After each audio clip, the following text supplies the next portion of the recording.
अस्सलाम वालेकुम, मेरा नाम अली फरहान है और मैं ब्रॉडवे वीकली के एक और एपिसोड के साथ आपकी खिदमत में हाजिर हूँ।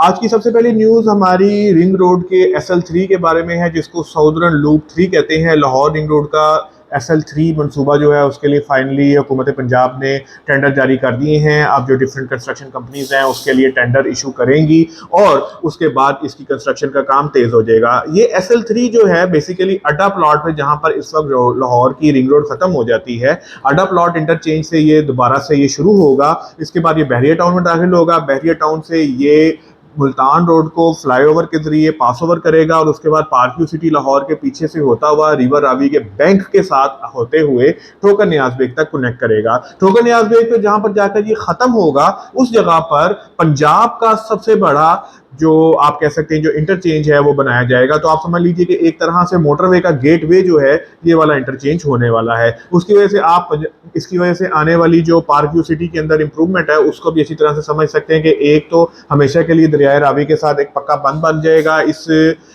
जो हमारी SL3 है इसकी वजह से, और दूसरा ये फायदा हो जाएगा कि जो पार्क व्यू सिटी है ये बिल्कुल लाहौर के गेटवे के ऊपर आ जाएगा। हमारा ओवरसीज ब्लॉक का जो तीसरा गेट आने वाला है ये भी तकरीबन उसी रोड के ऊपर आएगा जहां पर आपका ये मुल्तान रोड वाला इंटरचेंज आ रहा है। इसके बाद जनाब अगली बात कर लेते हैं कि चेयरमैन विजन ग्रुप जो अब्दुल अलीम खान साहब हैं, इन्होंने last week park view city Lahore का विजिट किया है। उनके हमरा लेजेंडरी क्रिकेटर मुश्ताक सकलैन मुश्ताक साहब भी मौजूद थे और इन लोगों ने ट्यूलिप ओवरसीज ब्लॉक और क्रिस्टल ब्लॉक की न्यू डेवलपमेंट के ऊपर जो है अपनी सुपरविजन और अपने कमेंट्स वगैरह पास किए हैं। अब्दुल अलीम खान ने जो हमारी कंस्ट्रक्शन टीम और डेवलपमेंट टीम है उनको ये रिकमेंड किया है कि आप इसको 2 अगस्त से पहले पहले इस सारे काम को मुकम्मल कीजिए और इस रोड को तैयार कीजिए, और इसी के साथ ही हमारा पार्क व्यू का जो सेकंड गेट है उसकी ओपनिंग का काम भी तेजी से जारी है।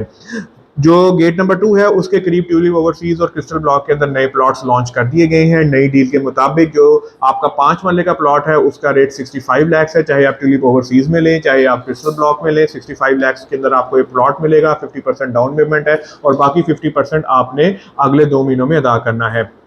ट्यूलिप ओवरसीज और क्रिस्टल ब्लॉक के अंदर ये जो नई कटिंग आ रही है इसके अंदर आपके पास 2 तरीकों के अंदर आप पेमेंट कर सकते हैं, या और पेमेंट का जो टोटल टाइम है वो 3 महीने ही है, लेकिन आप 15% डाउन पेमेंट से भी इसको हासिल कर सकते हैं और 50% डाउन पेमेंट से भी हासिल कर सकते हैं और अपना जो नंबर है प्लॉट का उसको कंफर्म कर सकते हैं। लेकिन रिमेनिंग की जो 50% पेमेंट है वो आपने अगले 2 महीनों के अंदर अदा करनी है। 5 मरला प्लॉट की कीमत जो है वो 65 लाख है, चाहे आप क्रिस्टल ब्लॉक में लें या ट्यूलिप ओवरसीज में लें। ये दोनों जो प्लॉट्स होंगे, दोनों जो लोकेशन हैं ये न्यू गेट के करीब आने वाली हैं। और इसी तरह से जो 10 मरला प्लॉट है उसकी कीमत 1 करोड़ 30 लाख रखी गई है। अगली बात कर ली जाए तो पार्क व्यू में रिहायशियों के लिए जू का काम काफी देर से जारी है और इसको भी 14 अगस्त से पहले कंप्लीट करने के लिए जो हमें लेटेस्ट न्यूज मिली है वो कह दिया गया है। तो उम्मीद है कि 14 अगस्त को पार्क व्यू के रिहायशी अपना नया जू देख सकेंगे। पहले भी पार्क व्यू में मिनी जूस मौजूद थे लेकिन ये उससे कदरे बड़ा होगा, इसके अंदर एनिमल ज्यादा होंगे और प्रॉपरली बच्चे जो हैं उसके अंदर जाके उसके अंदर एंटर होकर भी देख सकेंगे। पहले जरा रोड साइड पे था तो वहां पे गाड़ियों का रुकना और बच्चों का जाना उस तरह से नहीं था, लेकिन अब बच्चे करीब से भी जाके एनिमल्स को देख सकेंगे, जो कि खुशाइन बात है, रिहायशियों के लिए एक अच्छी चीज़ है। और ऐसी चीज़ें और ऐसी एक्टिविटीज़ सोसाइटी के अंदर होनी चाहिए ताकि बच्चों के लिए भी अट्रैक्शन रहे और रिहायशियों के लिए भी एक फ़ायदा रहे कि बच्चों की एंटरटेनमेंट जो है वो आपकी सोसाइटी के अंदर ही हो जाती है। बारिशों का सीज़न है और हम लोग डिफरेंट रोड्स लाहौर की देख रहे हैं जहाँ पर सिंक होल्स और पॉट होल्स बनते चले जा रहे हैं। जोहर टाउन का इलाका तो इस मामले में मैं कहता हूँ कि मुझे तो डर लगता है वहाँ पे फ्रैंकली जाते हुए कि जी किसी भी सड़क पे किसी भी टाइम पे वहाँ पे पॉट होल बन जाता है, कभी सिंक होल बन जाता है। पिछले दिनों पंजाब यूनिवर्सिटी के करीब जो कैंपस का अंडरपास है उसके करीब भी हमें 2 सिंक होल्स देखने को मिले। तो ये जो सिंक होल्स बनते हैं, जो सड़क एकदम से पूरी बैठ जाती है, और आपने पिछली दफ़ा देखा कि जब जोहर टाउन में ये शौकत खानम के करीब सिंक होल बना तो उसके अंदर पूरी एक खातून की गाड़ी चली गई, जानी नुकसान, माली नुकसान, इमोशनल डैमेज हुआ। तो ये क्यों हो रहा है, ये कौन कर रहा है? अक्सर लोग आजकल सोशल मीडिया पे ट्रेंड चला रहे हैं जी कि जो सरकारी अफसरान हैं जी उनकी गाड़ियां बंद कर दें, आप उनके पेट्रोल बंद कर दें, आप उनकी फ्री यूनिट्स बिजली के बंद कर दें। मैं कहता हूं कि हमारी आवाम को ये ट्रेंड चलाना चाहिए कि भाई साहब आप ये सब कुछ ले लें, आप बहुत पढ़े लिखे हैं, आप बहुत समझदार हैं, आप हमसे बहुत ज़्यादा काबिल हैं, आप लोगों को ये सारी चीज़ें आपकी एंटाइटलमेंट है जी। आप 1.5 करोड़ रुपए की जो है ना वो वीगो डाला भी ले लें, आप रेवो डाला भी ले लें, आप 2-4 गार्ड्स भी अपने साथ रखें, अवाम को भी 2-4 जुतियां आते जाते हस्बे तौफीक मारे। लेकिन आपकी मेहरबानी है कि जिस काम के लिए आपको ये डाला दिया गया है, जिस काम के लिए आपको फ्री यूनिट्स दिए गए हैं, जिस काम के लिए आपको तनख्वाह दी जाती है, खुदारा उस काम को भी कर लें। क्यों हम दोष दें प्राइम मिनिस्टर को, क्यों हम दोष दें चीफ मिनिस्टर को, क्यों हम दोष दें मिनिस्ट्री को?